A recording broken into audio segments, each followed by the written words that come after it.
Daly. 10 minutes. Thanks, Ceann Corla. Minister, you referred to the report's findings as being deeply disturbing and went on to talk about the wider systemic and historic problems inside the force. And I think that is the context of this discussion, because the reality is for us, and as Deputy Wallace said it, the Guerin Report for us was nothing new.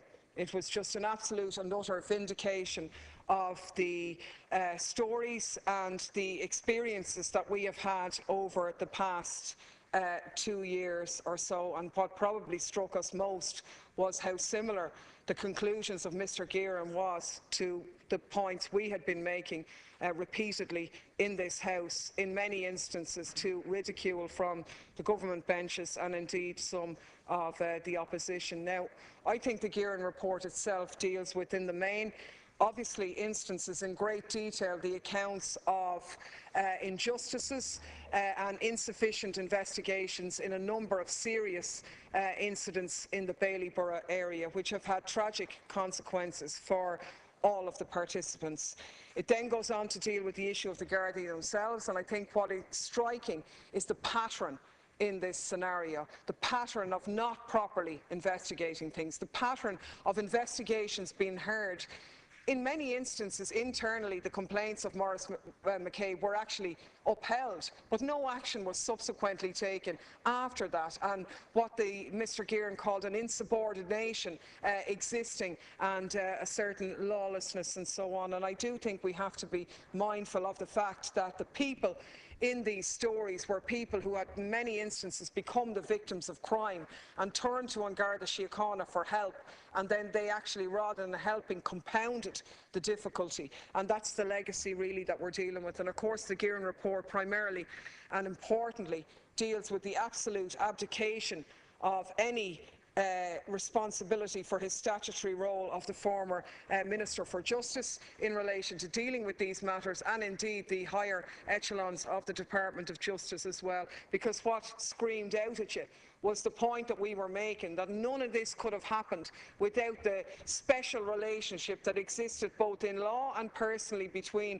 the former Minister for Justice and the former Garda Commissioner. It was that relationship that led to all of this, because as I said before, the Minister didn't do nothing. He went to the Garda Commissioner, asked him about these things, was told a version of events, and he just blindly accepted that without even seeing the reports to back that up. Now, I think we'd have to say that policing problems are not new.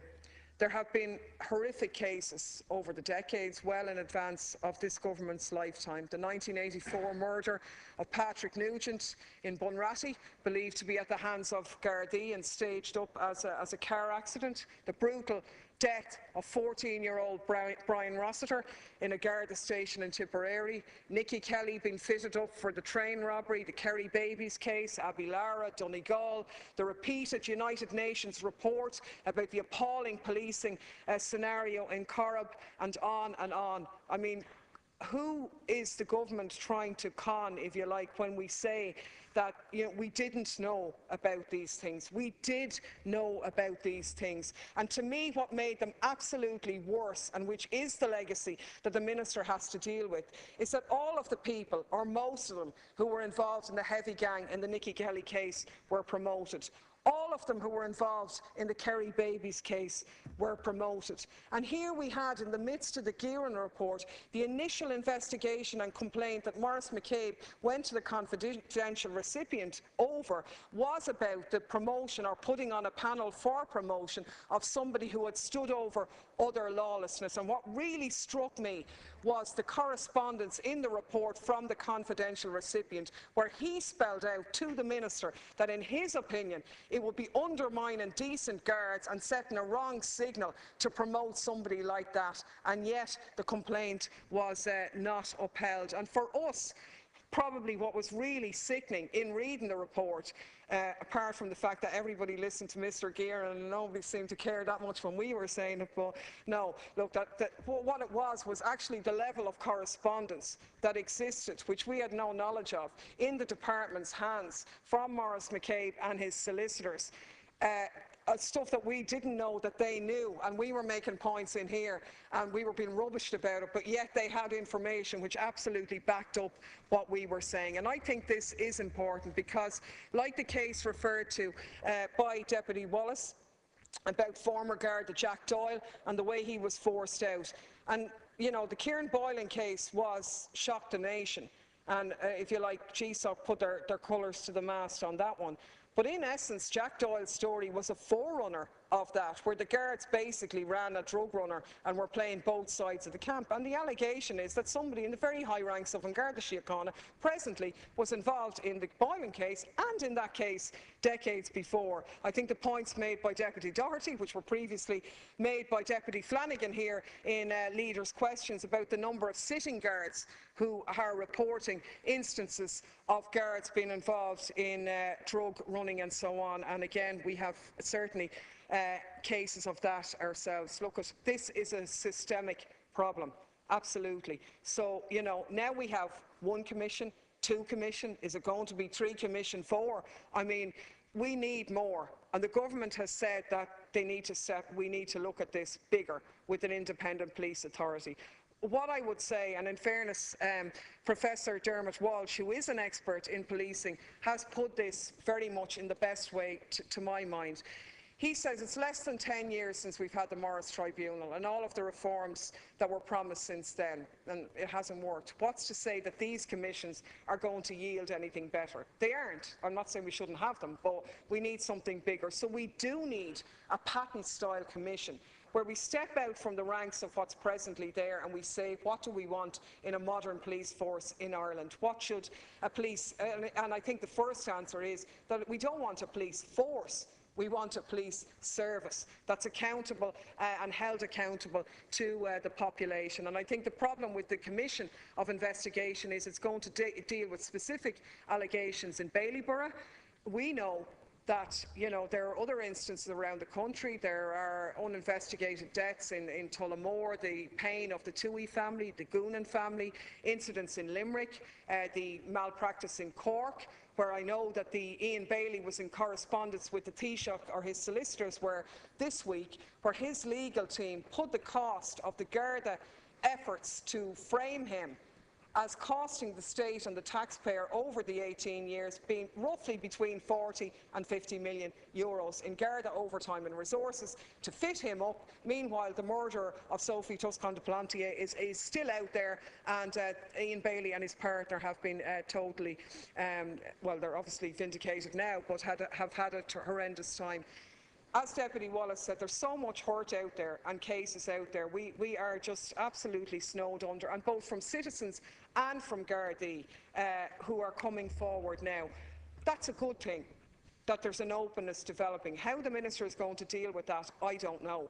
But there has to be some form, I think, of a sort of a truth and reconciliation forum, because these instances are opening up the hurt that many people have experienced. In the course of the last week, we've had a load of people getting in touch who an event happened to them in their lives before where they weren't treated fairly by the guards and they suffered other consequences after that, and they haven't really been able to get over that point. So we need to acknowledge that and deal with it in some way by an apology or whatever. I think we need to look at the role of whistleblowers. Maurice McCabe and indeed John Wilson have done an enormous service to the state, but the Minister should be aware that when the acting Commissioner acted on her instructions and gave Maurice McCabe back access to Pulse, the letter that he got putting him back on Pulse was a 2-page epistle, 4 paragraphs of which were screaming out about his data protection responsibilities, as if he in some way again had done something wrong when he followed the letter of the law. And you have to ask, has anything changed? I've made the point before. I'm aware that the former Garda Commissioner requested from the 4 Garda representative organisations that they issue a public statement of no confidence in GSOC at the time of the bugging affair. That is absolutely scandalous, because GSOC are not fit for office as an institution. In fairness, the GSOC commissioners are the first people who flagged that and said the way in which that organisation has been constituted means that it is toothless. but we need to look at that. But the Gardaí putting out statements to undermine them, bad and all as they are, is not good enough. The last point, Ceann Comhairle, the former minister failed in his statutory duty. He diminished and downplayed these concerns and left us with an appalling mess, which unfortunately, Minister, you have to clean up. And I know the others were congratulating you, and I wish you well, but I was nearly going to commiserate with you, given the scale of the task. The Taoiseach has reinvented himself as being a champion of these issues. There is a long list of correspondence from Maurice McCabe with the Taoiseach on these issues, and he didn't want to know. And in fairness, Deputy Wallace said before, his support for the Minister will go from 100% to 0% overnight, and that's in essence what happened. The Taoiseach, or the Taoiseach, has been gormlessly wandering around, seemingly oblivious to all of what's going on, and we've a Justice Committee hearing submissions from organisations which have already put them on the public record years ago in terms of what needs to be done. We need to move on the new police board as soon as possible. We need something bigger than that, a root and branch review, patent-style commission of what we want in policing now, and some form of reconciliation for all of the damaged Gardaí and citizens out there.